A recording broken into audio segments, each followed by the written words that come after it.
We're here on the Pursuits Pod with Eddie G.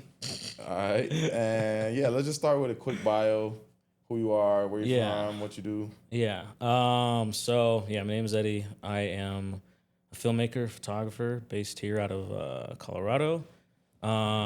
Pretty much grown up here my entire life. I got my start kind of in film school, and not really. Went from high school to like a community college and was doing the film program, Colorado Film School. And during that, my dad, who was a pastor, met this guy named Wade Yamaguchi on a missions trip. I forget where.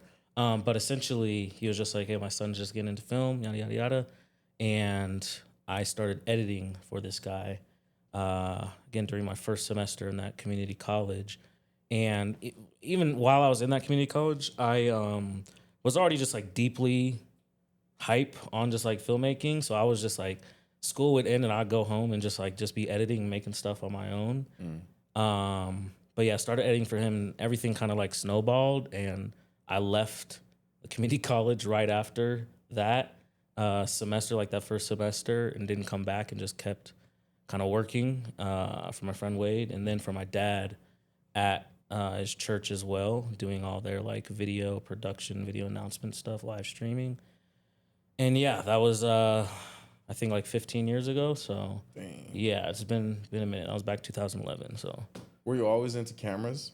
Kind of. I think like it started when I saw, I think, the movie like Avatar or something. And Avatar? yeah, like James Cameron Avatar. I was just like, this is the sickest thing ever. I want to make a film, or I'm gonna make Avatar one day. I forget what I was like. I had to be in like ninth grade or something like that. And that's why I started like taking my dad's laptop and a MacBook, and I just make like stupid YouTube videos. It's like the most outrageous stuff. Like you guys would think I'm a psychopath if you saw. Are they still online? Oh yeah, they're just hidden. Like I don't Release let people know. release They're the public files. videos. They're public, but yeah, nobody knows that the name they're under. But yeah, I'll just be making all kinds of like crazy stuff. And then yeah, he eventually ended up buying me a camera, Canon 60D. And yeah, the rest is kind of history from there. Dang. So, yeah. Okay, so 15 years in, love it, hate it, kind of like it. Oh, I love it. Yeah, it's like all I kind of think about. Yeah, like I'm grateful that in high school I knew what I wanted to like do when I graduated, opposed to like having to go to college and like trying to figure out. I was just like, and this was like when YouTube stuff first started off too. I was just like, oh, because it was after I edited like my first little silly YouTube video. I was like on the phone with my friend because we'd be playing like PlayStation or whatever, and just be on like a voice chat. And I was just like, yo, people get paid to like do this. I was like, this is insane. Like, you mean I could just sit here and just make stuff or whatever, like edit stuff? So yeah, definitely just like obsessed and in love with the craft. What was that feeling like of realizing? I mean, in some ways, we're just big kids and we're just like messing around. So, but what was that feeling of like, oh shit, I could get paid to? Yeah, play it was this like, it was surreal, I guess. Like, that. I mean, it's just like the obsession kind of just like clicked there. Like, I remember that day, like it was nighttime. I was literally sitting in my room editing on my bed. And like, yeah, I was just like, I don't know, kind of dumbfounded. Like, I mean, it's like the full realization clicked of like, oh, this is like a job like people do. Like, I didn't know, I had no clue what any of it was. I was just messing around on a laptop, and yeah, like it just never stopped. So there. You had no prior creative references beforehand? Not really. So like photographer as well. And like right now I shoot a lot of film photography stuff. And like at that, no, it was later than that. This was like the days of Flickr on like Yahoo, whatever, photo, whatever. And like I seen this one dude, his like behind the scenes pictures, and it was like some black and white pictures. And at the time, I was just like, yo, how'd you get your pictures to look like this? It was just black and white. It was all grainy and stuff. and people were just like, "Oh, I shot this on film," and I had no clue what film was. I was like, "What do you mean? Like you shot it on film? Like what does that mean? Like I don't understand what you're saying, or whatever." And basically like went down the rabbit hole, figured out what it was and all that. And yeah, like on the filmmaking side as well, it was a lot of just like I was very experimental because my brother and my dad are both kind of creative people. Well, they are, but they had like the Adobe suite, and I would just like mess around in like Premiere CS6, like the old school Premiere, just on their computer. Like I'd literally just stay up all night long, just messing around, just figuring it out on my own, using like Creative Cow to like figure out how to edit stuff. And yeah, just like self-taught, like heavily self-taught. That's why I went into college and was just like kind of ahead of just like, all right, this teacher is like, I need you to catch up. Cause like, yeah. Too slow. Yeah. I was just like eager to learn and just do everything. Yeah, I was gonna ask because you're really good, and I'm like, where the skills come from? Like, Yeah. how did you develop your taste, your eye? I stole a lot. Like I would just always watch people that I liked on like Vimeo and stuff. And I mean, this comes from like on the YouTube side again. Just I would literally just copy their stuff and just learn. Like it got to the point where I tried to get into like motion, 3D motion stuff as well. So I was trying to learn like Cinema 4D and all that at the time. And yeah, I'll just like experiment over and over. I'll just like grab friends or just do stuff myself. Just like go outside or just in my room and just practice like all kinds of stuff. And honestly, just wasn't really afraid of putting it out there because like these crazy videos I made, my dad would like show them to the church like on a Sunday morning, like yeah, as a part of his sermon, and it was You gotta send me one. I'm gonna put a clip on that shit in there. it was wild. Yeah, so I just started off, yeah, just me practicing, playing around, and then just putting it out there. And it's been like whatever. Where'd you get the confidence to just put yourself out there though? 'Cause I feel like that stops a lot of creatives from making stuff. Yeah, I don't know. I feel like I've always kind of just been like a I don't care type person. Like even back in like elementary school growing up, I was like a wild kid. Like I might seem introverted, but I was like wild. I would show up to school like Captain Underpants with like underwear over my clothes and like get kicked out the class. Way, I'm not joking. I call a friend right now, he'll tell you. That is crazy. Yeah, so I was always just wild. Like I always just did stuff just for the sake of it. Like I just didn't care. And so yeah, I guess that just translated kind of naturally.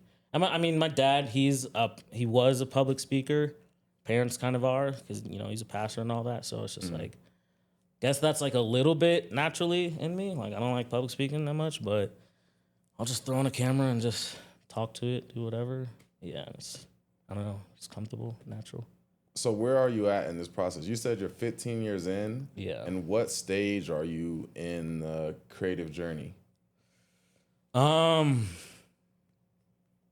It's interesting. I don't know. Right now, I kind of feel like I'm in a bit of a like limbo moment because like with the kind of like maturing as like a creative and all that, you just start to figure out like, okay, this is how I want to like move about like my business or like try to make money or price myself and all that.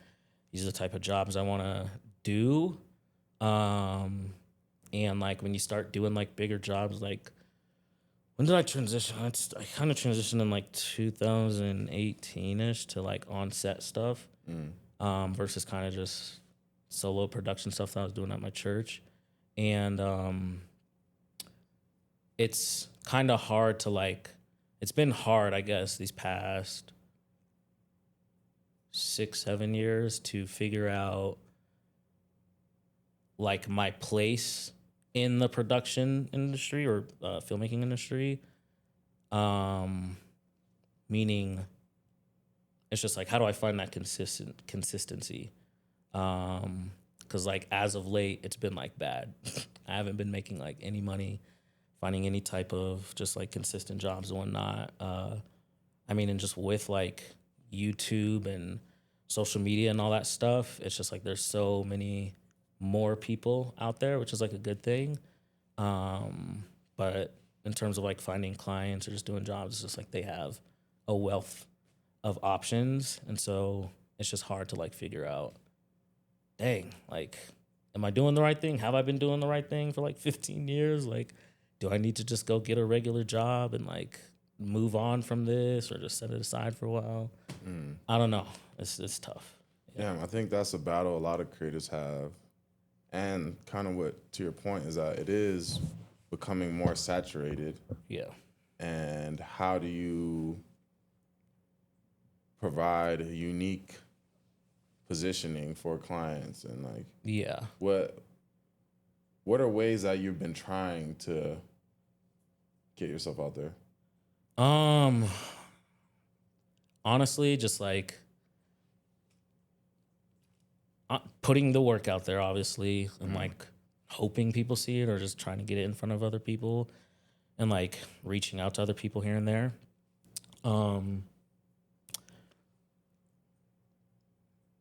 It's hard like it's been hard being in Denver, and that the filmmaking industry not really being heavily present here, because it is present and like a lot of the work I've done is here and whatnot. But like a lot of my friends, like that guy I worked with, that kind of got me into everything. He travels a lot for work, probably like every single week. He's on a plane going somewhere, has a wife, 2 kids, been successful for a long time, whatnot, or steady, you know? And so I'm just like, dang, how do I find that for myself? Because I don't think I'm good. I'm not good on the business side. That's the thing. That's what I always tell like new creatives, even like my nephew who just graduated and he wants to get into filmmaking and all that. I'm like, go to business school. I'm like, you can learn the filmmaking stuff. He's a good actor, singer, all that stuff. So he's just like naturally talented there. Like, go to business school so you learn how to run a business, work with people, yada, yada, yada, and just make connections and whatnot, because that kind of matters a little more than the skill side of things. And we'll just like the money part, it's important so you can survive. Because like I'm at a point now where I'm just like, okay, how can I like build an actual life for myself and like a future? I'm like, or a partner. I don't have a partner, but I'm just like, cool, how can I like try and bring somebody else into my life or like invade on their life? And it's just like, yeah, I'm not making no money. I can't get anything together in life. I can't get this creative thing to like really take off or work in a consistent, like feasible way. So, yeah. Well, first I want to say you shouldn't be saying I can't. Yeah. You haven't yet, but Yeah. like I said, you're good, bro. So you will eventually. But I mean, there's things that you still got to work on your side. And I want to ask, what is the biggest obstacle do you feel like is keeping you from that crossing to the other side? I think right now I've had this like conversation over in my head like a million times. So sorry if I get like emotional. I don't like talking about this. No, So my dad passed, and back in 2021, and he was like, again, as I kind of said, my like creative kickstart to everything, and we were like creative partners and all that. And you know, he ran his church and all that stuff, and I still work there. And it's been like just really difficult transitioning that with like my mom. She's kind of running everything for a handful of years, and then we got this new pastor he's in.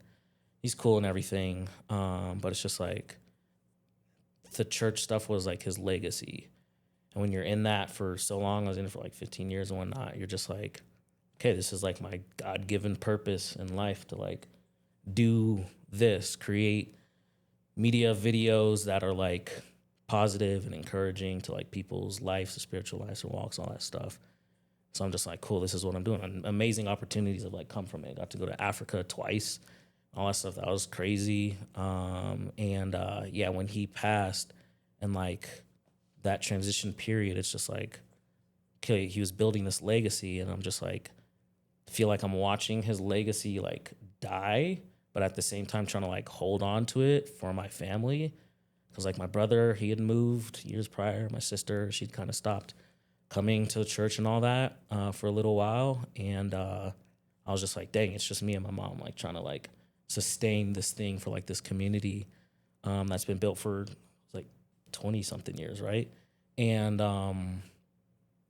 just through all that community, those people, just interacting with all of them and seeing some of them just like fall off, or like even in recent months kind of like turn against my family and whatnot, it's just been like very confusing to just be like a human being and just like what's happening in life. Like, what do I do with just like life in general? Like the creative stuff is cool, it's fun, but it's just like the human side. Like so many friends being in the church, I've had so many friends kind of just walk out of my life, not from like personal issues, but just wherever they are in life, they just kind of like go away and whatnot. So it's just like, cool, I got no friends. I got my dad passed, and I have friends, but like, you know, I don't have a partner or nothing. I don't have like close friends that are just like consistently there and all that during that transition. And that just like affected me mentally, I feel like, and kind of just like put me in this hold of just like, I don't know what to do next. I'm just kind of flowing, trying new things, trying to like stay motivated, keep things going. But ultimately trying to figure out the decision of like, okay, is it time for me to just like move on, like leave, quit the church, and just go be like a free creative spirit, roam around, do whatever? Or like, do I stay here? Because I don't want to see this legacy that he built like kind of fall or fail, and it's in good hands and stuff now. But yeah, it's just such a tough decision because I'm just like, it's my only source of income right now, my consistent source of income. And yeah, it's just like, I don't know, like what do we do? Like, What do you think your dad would say? He would say, you'll figure it out. Yeah, that was like his thing. It was like, you'll figure it out. Cause he would always try to push me to like go to school, go to college and all that stuff, go back to school. I'm just like, no, like I don't need school. Cause I was just so focused on like, I just learned what I need to do on YouTube. I'll take like, I wasn't like against like learning business skills or anything like that. I would be like, I'd take financial courses, business courses on whatever platform I could find. Or she's like, hey, that's a creative I like. He's putting on this little business seminar. I'm gonna do that. So I would do stuff like that.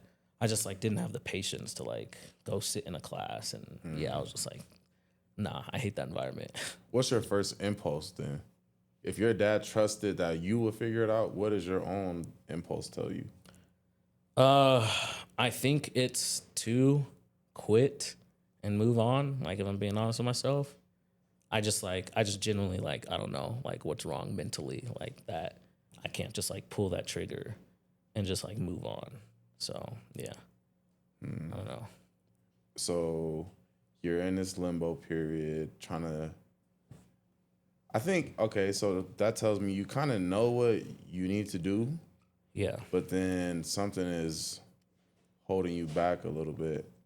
And do you feel like you've given yourself enough time to grieve or space to grieve? No. Cause like when he passed, it was like a couple months, and that's been the other thing. So like he had his thing with the church, right? And I was like, cool, because I was so invested in that world. I would like, again, the whole stealing, copying, whatever thing. I'm the type of person like go and like if I find a creative or some type of like creative media I like, I will go and like hunt down who that was, how they made it, who they are, yada yada. And so, I mean, still to this day, I guess during that time, a lot of my like inspiration came from these other creative teams and stuff at those churches, the other churches. And I'd be like, man, that's what I like want to build. I want to build like a creative team, almost like what you guys are doing here, right? In this church. Like I would love to just have that community that I come into, and it's just like we're just creating these awesome things and just like kind of living life together and whatnot. And I feel like we were like getting to that point, and then everything kind of like just stopped. And yeah, again, like so many people just left and walked out. So like right now, a lot of just like the creative team is literally just me. So it's very overwhelming. I'm doing like the job of like an entire creative department, like graphic design, web design, video, photo, copy, like everything, just completely by myself. So I'm just like, I have no other person to just like, hey, can you check this? And like, does this make sense? Does it even look good? Yada, yada, yada. I'm kind of forgetting the original question, but yeah, what was the original question?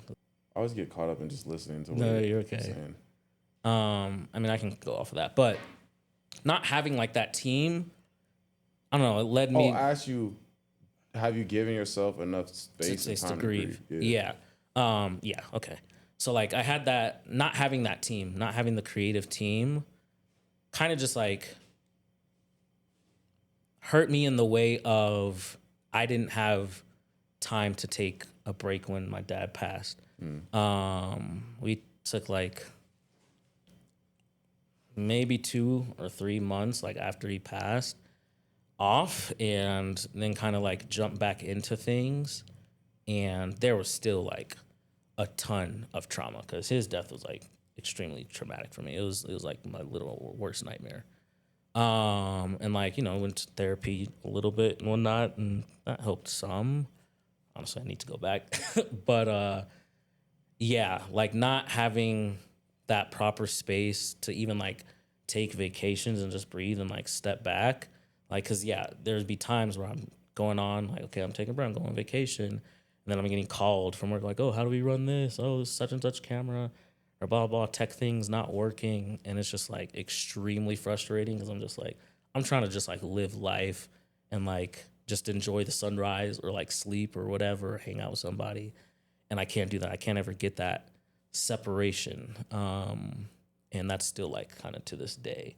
So I'm just like, yeah, I feel like I just need full on, like, even if I was not to like fully quit, but like, hey, you guys can stop paying me. I'm going to go away for 6 months or a year or something like that. I feel like I still wouldn't get that full separation of like, hey, Eddie, we need your help with this. What's the password to this? Where's the assets for such and such? I'm just like, I need full, complete, yeah, total separation. Okay. So do you feel like, are you feeling like you can't leave because you don't want to kind of leave the church out to dry? Yeah. So like my thing is like, I want to leave well. Yeah. Like I don't want to leave somewhere out of like anger or whatever. I want to be able to be like, cool, I'm completely satisfied with where this thing is at. There's a team around to support you guys.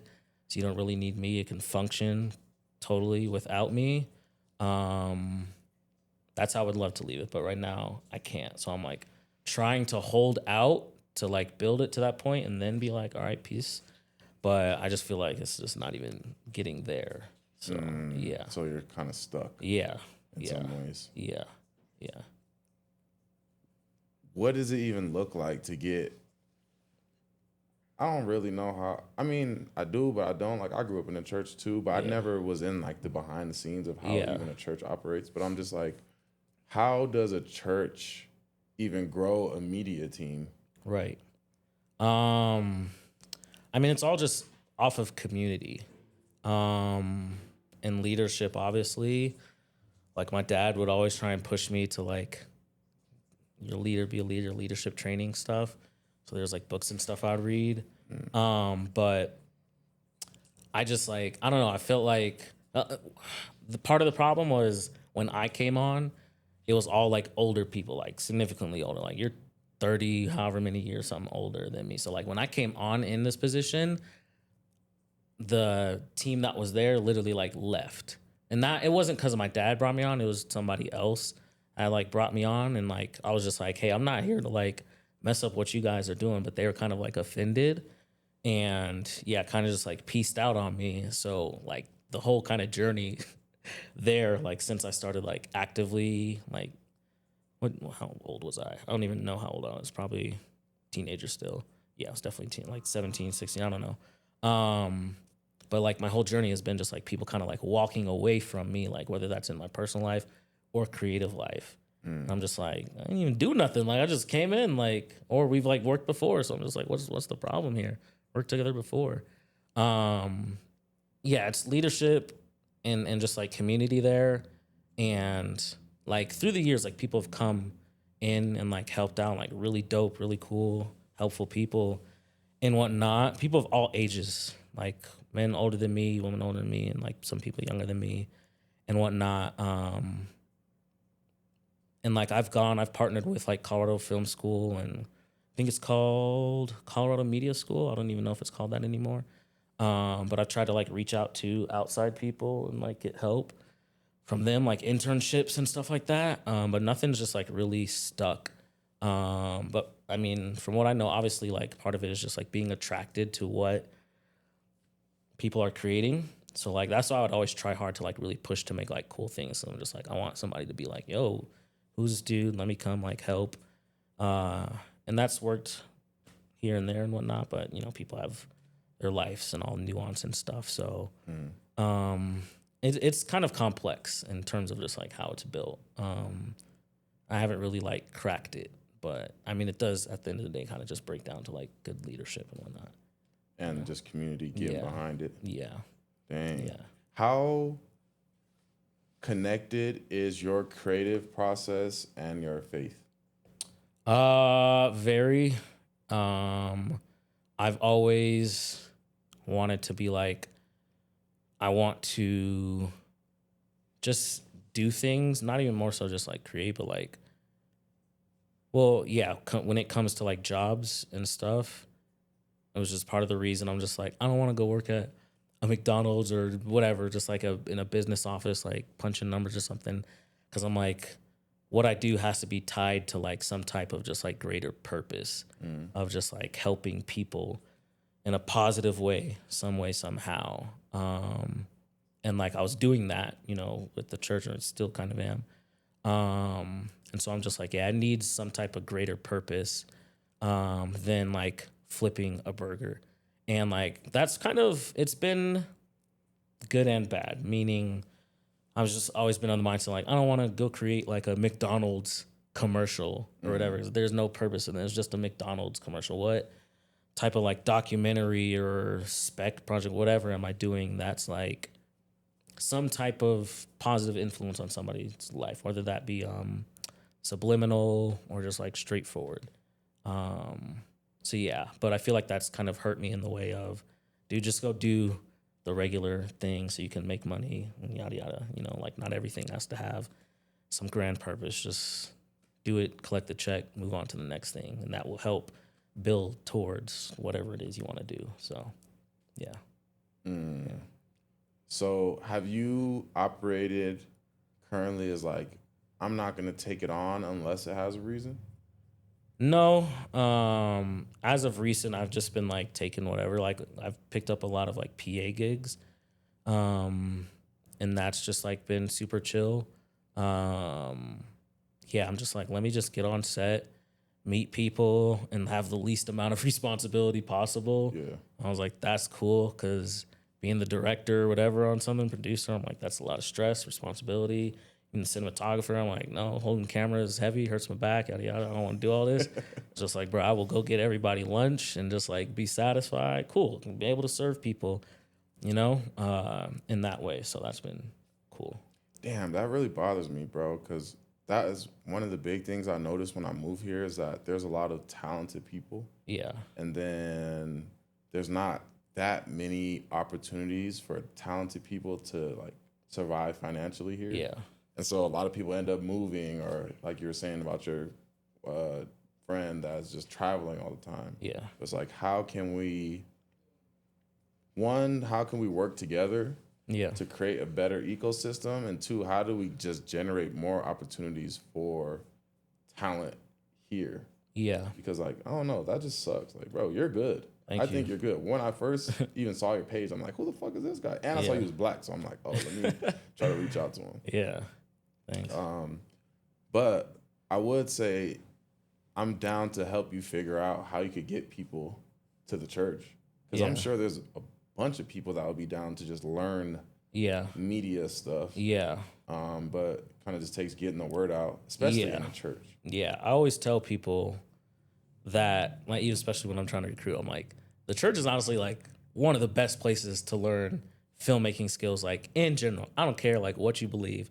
Like, this is an amazing place to learn because of the environment. Like it's a fast paced environment. So you're going to learn like quick turnarounds and like how to work under pressure and whatnot. You're going to learn like communication skills. Like you're going to learn that like foundation stuff like really quick. And it's just like, cool. How can I be as creative as possible, as fast as possible? Because you have like a 1 week kind of like turnaround on stuff sometimes. And then there's just like a wide gamut of projects. Like you could do something as simple as just like a talking head video announcement thing, or a documentary where you have to go out and kind of like source a project and interview somebody, learn about the person, shoot B-roll, all that type of stuff. And then just do like some creative conceptual type of video, whether that be like some spoken word type piece, or just something like cool, ethereal and all that stuff. Like you helped on one project we did, that military thing. I don't know if that was last year or year before. But yeah, it's just like kind of run and gun. And like you'll definitely like pick up a lot of skills and just get to mess with all types of different gear, sound gear, video gear, lighting gear, like just so much. It's like very hands-on, very quick in the moment. You learn how to write, produce, all that stuff. So I'm just like, y'all go to a church, like go help out at a church. Like there's so much you can learn like so fast. So yeah. So you said there's not a real big creative community around you at church? At the church, yeah. It's a lot of older people, and like they help out when they can.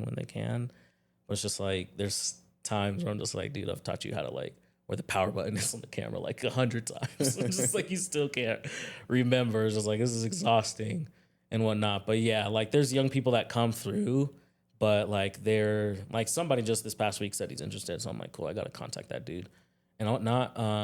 Like some people come through, but they have like their own kind of jobs and just life's kind of just takes them away and whatnot, kids, stuff like that. So yeah. How have you been trying to, because I met you at Not Another Film Lab, Yeah. Photo Swap. How do you go about getting creative community? Honestly, that started back in, when did Not Another like open up? I can't remember when it opened up, but it was when they started to open. I had been meeting with Ashley. I'd been making stuff on YouTube. That's kind of like the big thing. I've created community. I was just like, let me start making YouTube videos on my photography side of my stuff. So I'll just like go out in the city, just do whatever, and then kind of just start making videos around it and like connecting with people through that. And then I had one video, 2021. This was after my dad passed. I went to New York, and that was supposed to be like my first time in New York with my dad. He had like a gig or something. He was just like, yo, you want to go and whatnot. And then yeah, he ended up passing like a few months later, and so I ended up going by myself, made a little video there, uploaded that, and that one kind of popped off, and I started connecting with a lot of like photographers over in New York, and then even more people here and whatnot. And I'd just be like walking on the street, and people would be like, yo, are you Eddie? I watch your channel, yada yada yada, stuff like that, and just started hanging out with them, connecting with them and whatnot. And then yeah, Ashley in the lab started up, and I just started going to the lab more and like her events, the photo swaps that Anthony Mays puts on and all that. Yeah, I started connecting with that, and then you popped up on the scene like out of nowhere. I was just like, who's this dude? I can't remember like exactly how. I know we met somewhere, yeah, like you said at the lab, but I was just like, yo, who's this black dude? And like you and Lee did the Film Friends thing, and I think I showed up to that, and I was just like, oh snap, this dude has like taste, like in terms of like culling some films. I was just like, oh, hold up, like this is pretty dope. But then I started seeing like your rap stuff, like the Let Me Vent stuff on Instagram, and I was just like, hold on, like this dude's a little too talented, like this is crazy, and whatnot. But yeah, eventually you guys started this up, and just like being intentional about like, let me get up, get out, and just like go meet people. Cause like, again, I sometimes I feel like I consider myself like an introvert, but I'm just like, let me just go out, shake somebody's hand, force myself to say hi to somebody and whatnot, and just see what sticks, what connects, and whatnot. So yeah. Dang, I think as creatives, a lot of times we are naturally secluded. Yeah. Just like the process is kind of personal, just like I'm making this thing. Yeah. But something about getting around other people and sharing ideas and sharing space, I think brings out more of the creativity. Yeah. How have you felt being, I mean, you're one of our residents. Yeah. How have you felt being around other creatives in this space? It's been like really healthy. For me mentally.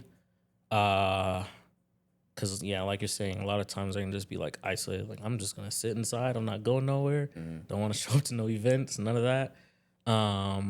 Cause like I applied to this like on a whim. I was just like, I don't know if I want to do this, but let me just whatever. Like kind of like a shoot shot thing. I was just like, we'll just see what happens or whatever.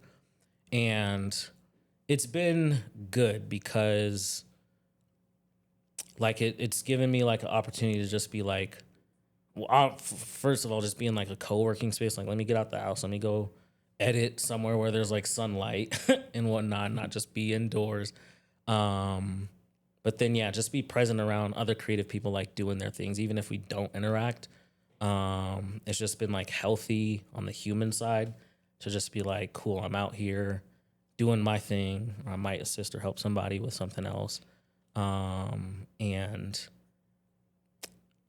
it's been good just like connecting with people and just learning, kind of observing. Like I people watch a lot, so I'll kind of just like sit back and observe or whatever. But it's been cool just to like meet other people and then just like, oh, you're a person of like faith too, you're a Christian or whatever. That's cool to connect with. So it's just like, oh snap, there's like a lot of Christian creative people in here. Like that's dope. Okay, cool. Eventually some type of hangout, some may or may not happen, whatever. So and then just meeting and connecting with other just like regular people and whatnot too. So yeah. Yeah, Crystal's trying to do a worship night up in here. Yeah, I just heard and I was just like, oh snap, hey, okay. I'm down. Like maybe, I guess I'll pull up. Yeah. Yeah. And then maybe there could be some potential people that's down to help on the media side at the church too. Yeah. Yeah. You never know. Yeah, I've been having to kind of pivot, but I was just like, community has been a hard thing for me because like my family was always disjointed and like my mom moved far away from the family and like, I had some homies, but also my mom was like, I can't really spend the night at people's house. I ain't going to parties. Like she was drill sergeant. And coming here, well, specifically for church, like I said, I grew up Christian, and it's always been hard for me to find a community to just plug into. Right.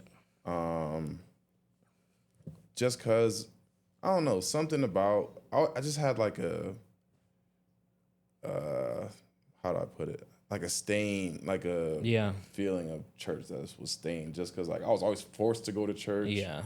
And then it was always weird stuff that like, all right, the pastor got a freaking giant crib and he's pulling up in a big old Benz, and then my mom is giving him money every month and we taking a bus. You know what I mean? Right. And it's not like, ain't no fund for community or something, like at least at our church. Yeah.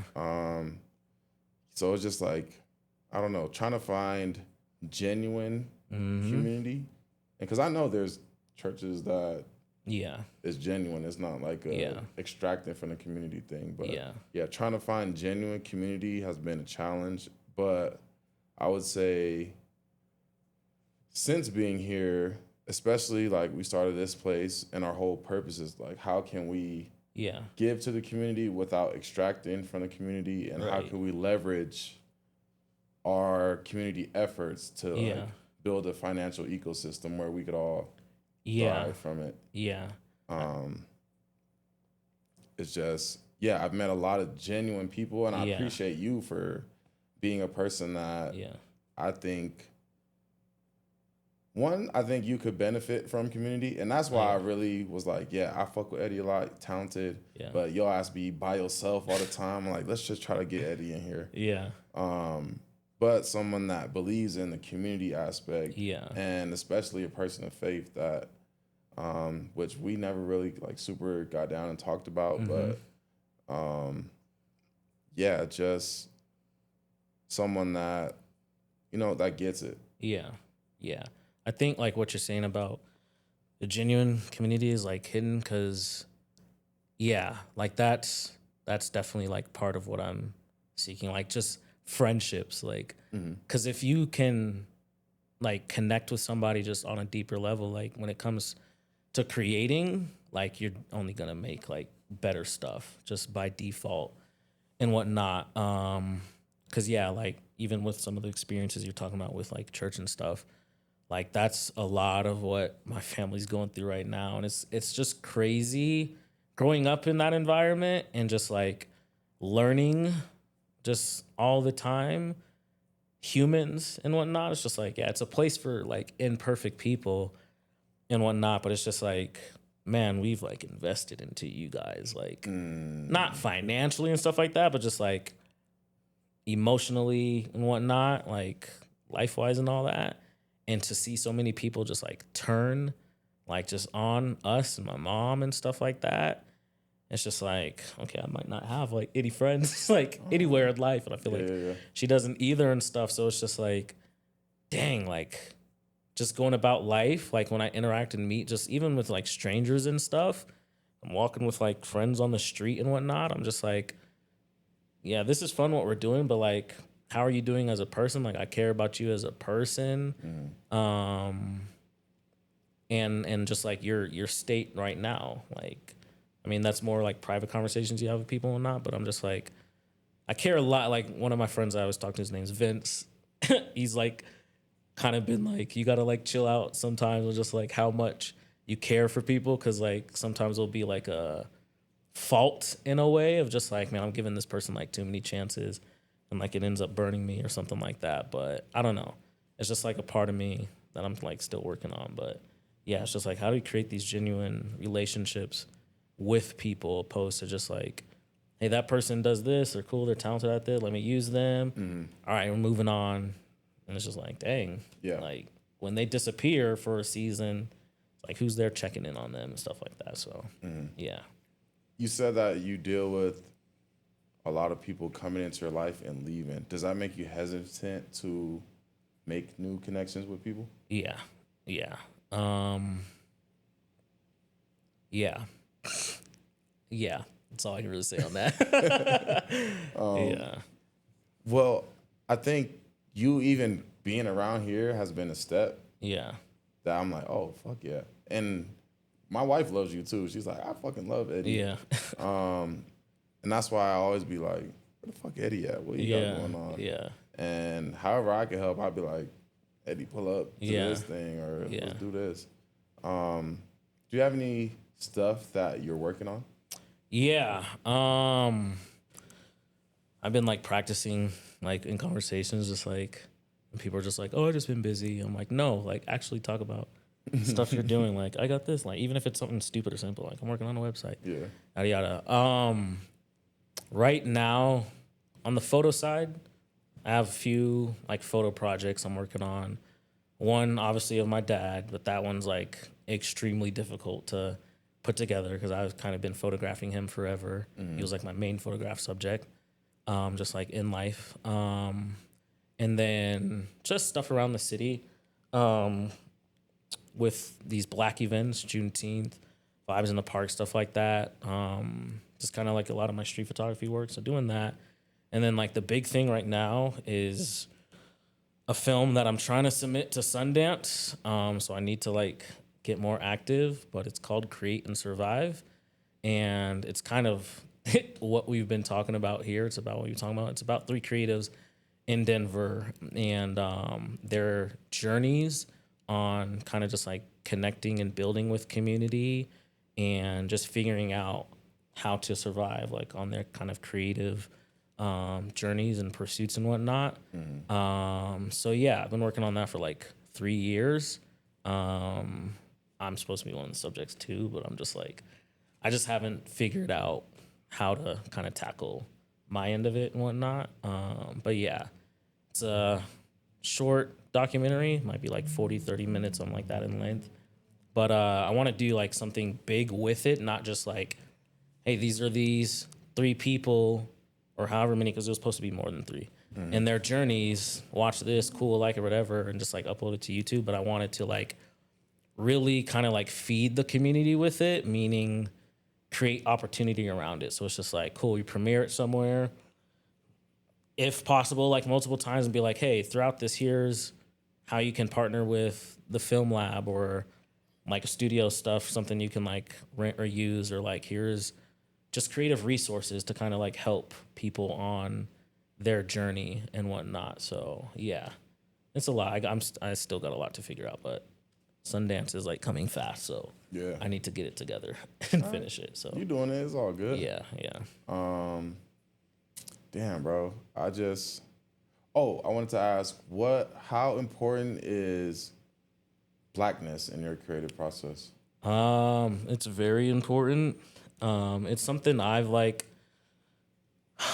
been like coming around to like understanding more, as well, because so like this is actually kind of big because coming up as a creative, all the influence was just like white people. Like that's all it's ever been, like on the photography and filmmaking side. And it's funny because like you can go to school, learn about stuff, and all the influences, all the greats, the white men, like nothing on them and whatnot. It's just how society worked or whatever. And there's like handful of black people there.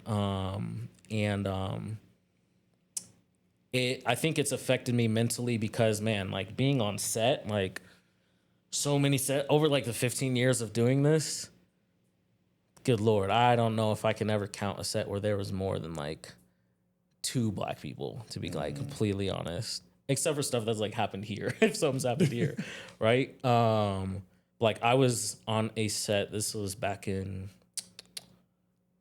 I can't remember the year. It was like a few years ago.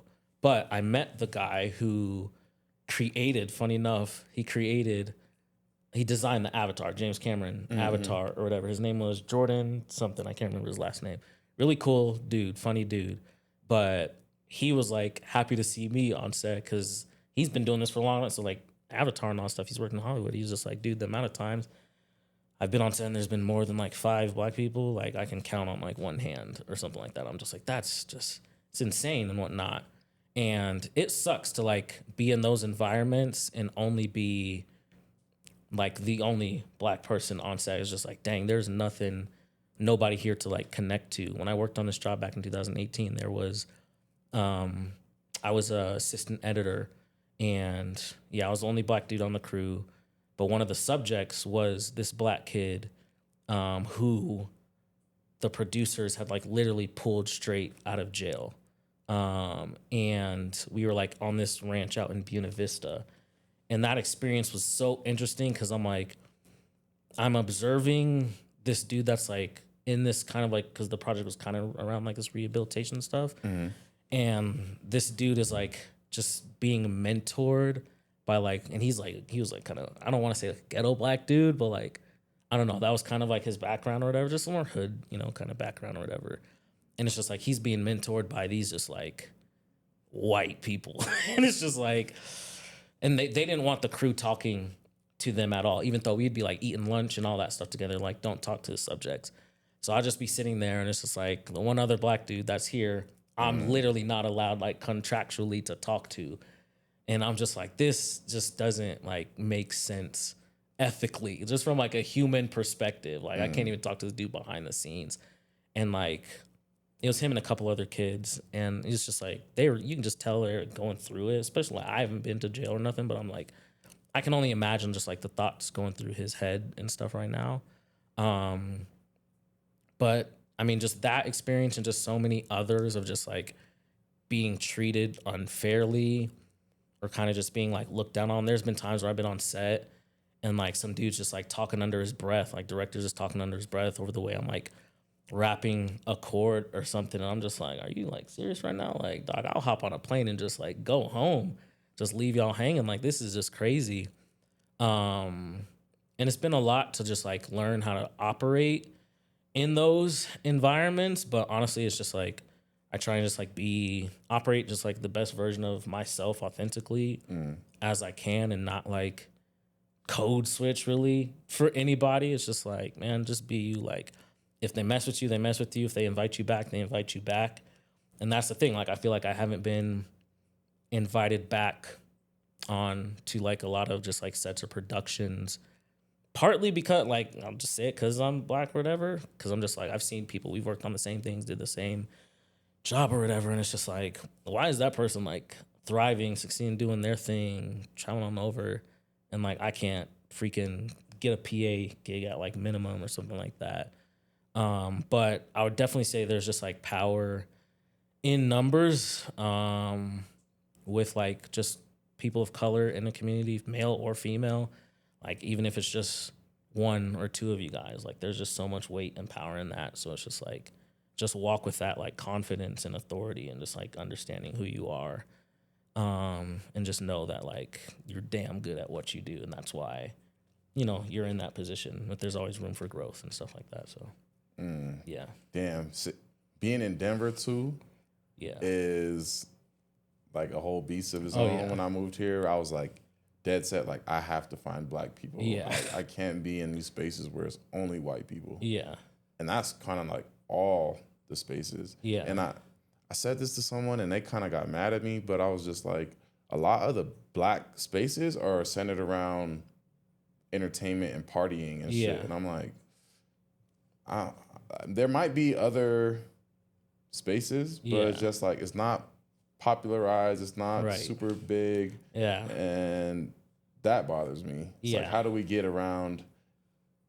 I think a lot of us that do creative are lonely. Yeah. It's like, how do we get the unification of minority creative, specifically black, because we black. I know it's like, I want to be around more black people that do creative because, and I would hope that like Asian people would want to get around Asian, and you know what I mean? Because like we just relate differently, and not saying that I would want to seclude other people. It's just like there's this extra layer of like, oh, I get it. Like intentional diversity. Because you did the little financial class thing a couple weeks ago, and like I pulled up to that, and I was like sitting in the back. I was just like barely paying attention because I was just looking around like at the other people count. I'm just like, bro, look how many like Asian, black, however many people. I was just like, that. It just made me like kind of emotional because I was just like, yo, like this is insane. Like look at this right now. Like it's not just like a sea of white people. Like there's some white people there, but I was just like, this is actually diverse. So I was like so happy and like proud of y'all in that moment, dude. Because I'm just like, honestly, like in all my time of doing this, I've never seen or been to like a creative meetup that's like as diverse as the stuff happening here. So I'm just like, dude, like it's crazy, bro. Like, hey, you know what's crazy too? My wife is white, but like she gets it, and that's why I married her. You know what I mean? But when we started doing Film Friends, I was just like, man, I don't want to promote this shit publicly so hard because if it turns into only white people coming, I ain't gonna do it anymore. Because I'm like, y'all already got a space. Like, do y'all thing. You know what I mean? I want to be able to find our people to be in there. Yeah. And like, and nothing wrong with white people. Like, like my wife is white, but like, sometimes I feel like white people make it about them for some reason. Like, they can't just show up to a space and then just let it be that. It's like, this is a randomized example, but I went to this NAACP meeting with an author. I can't remember his name right now, but he wrote a book, and I read his book, but he was wrongfully imprisoned in like Mississippi from like the fucking 80s or some shit, and he recently got released. Gives a whole speech, everyone's crying and shit, and then at the end, this white woman stands up, is like, I'm so sorry we did this to you. And I'm like, bro, it has nothing to do with you. You weren't there. Sit your like, ass down.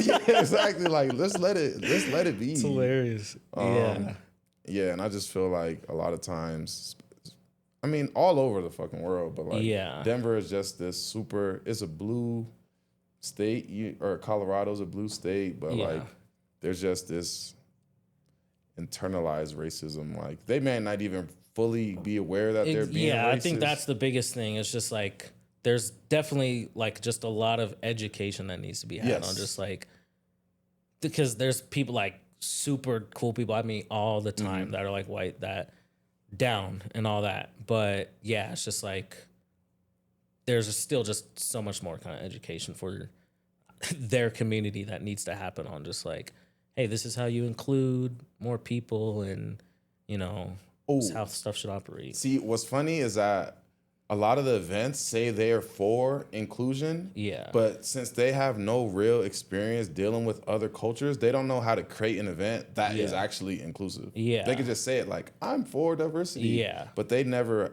experienced diversity. Yeah. One that like gets the first thing comes to mind when you say that, being a street photographer here, is Pride, the Pride event, and Juneteenth.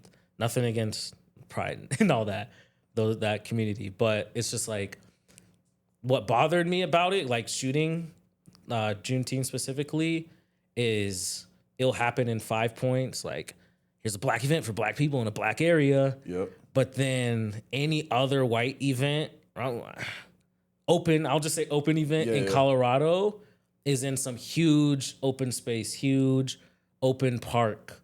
And I'm just like, why can't the Chinese, the Asian, the black, the Mexican, the Indians get a huge space too? Like, why do we get pushed into our ethnic corners? Like, go do your ethnic thing in your ethnic corner, and it's going to be small. And it might shrink from year to year because we're not going to fund that. But then, like, take an event like Pride, renting out the whole city for this stuff. And it's just like, well, what's this about?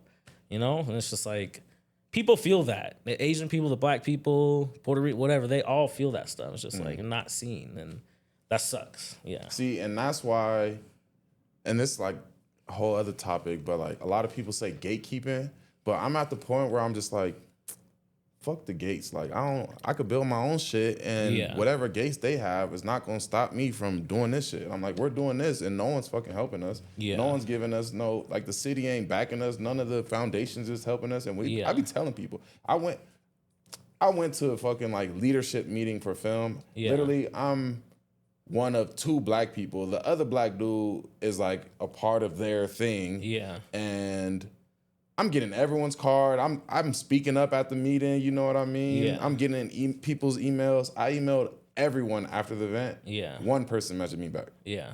And they didn't even come here. That's how it be.